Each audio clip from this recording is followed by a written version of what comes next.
Bonjour et bienvenue sur ce 6e épisode du journal d'une agoraphobe. Un épisode un peu spécial aujourd'hui puisqu'il s'inscrit dans le cadre du podcaston. Le podcaston, c'est quoi ? Durant une semaine, cette année, du 25 au 31 mars, les podcasteurs qui le souhaitent prêtent leur micro à une association dans le but de la mettre en avant et de récolter des dons. Je vous invite vraiment à vous rendre sur le site du podcaston dont je vous mets l'URL dans les notes de l'épisode. C'est l'occasion de découvrir des associations qui font un travail fabuleux. Des gens qui travaillent pour ces associations qui sont vraiment inspirants et des personnes à qui ces associations sont venues en aide qui ont également des parcours pour le moins très intéressants. En tant qu'ancien agoraphobe, je pense que ça ne va choquer personne si je prête cette semaine mon micro à une association qui a un lien avec la santé mentale. L'association dont je souhaite vous parler aujourd'hui s'appelle Atelier et Papotage. Pourquoi mon choix s'est-il porté sur cette association ? Parce que c'est exactement l'association que j'aurais aimé trouver il y a 10 ans, lorsque mon anxiété généralisée a commencé à déborder. L'association Atelier et Papotage est née en décembre 2022. Il s'agit d'une association loi 1901 à but non lucratif. Atelier et Papotage propose pour ceux qui vivent ou qui ont vécu un burn-out, une dépression, des troubles anxieux, ou ceux qui se sentent simplement isolés, des ateliers divers et variés.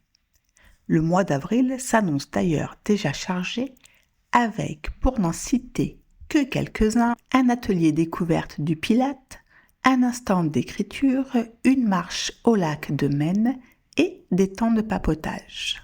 Un temps de papotage, c'est un peu comme un groupe de parole, un temps pour partager et créer du lien autour des besoins, des ressentis, des conseils, des questionnements de personnes souffrant de burn-out, de dépression, d'anxiété généralisée.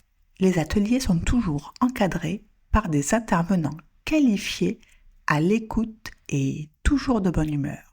L'association est incarnée par Pauline, sa présidente, qui a elle-même fait un burn-out. Comme beaucoup de personnes qui souffrent de burn-out, d'anxiété généralisée, elle s'est mise à la recherche d'un lieu ressource afin d'échanger avec des personnes qui vivent ou qui ont vécu la même chose qu'elle, dans le but d'être accompagnée de manière régulière dans un cadre non conventionnel et surtout où on prend le temps.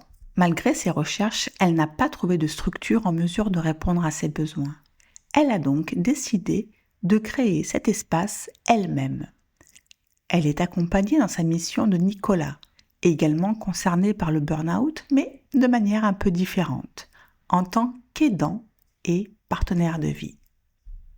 C'est donc ensemble et avec les bénévoles et professionnels de l'association qu'Atelier et Papotage vous propose des ateliers, des temps de papotage, afin que les personnes présentant des symptômes d'anxiété, souffrant ou ayant souffert de burn-out, puissent créer du lien, sortir de l'isolement et avancer dans leur étape de guérison à leur rythme et dans un cadre bienveillant et surtout sans jugement. Je mets bien évidemment dans les notes de l'épisode un lien vers le site internet de l'association afin que vous puissiez découvrir ses différentes facettes. Sachez que vous pouvez également participer au réacteur de l'association de 2 manières différentes. Vous pouvez adhérer à l'association et vous pouvez également effectuer un don. Rendez-vous sur leur site web pour cela.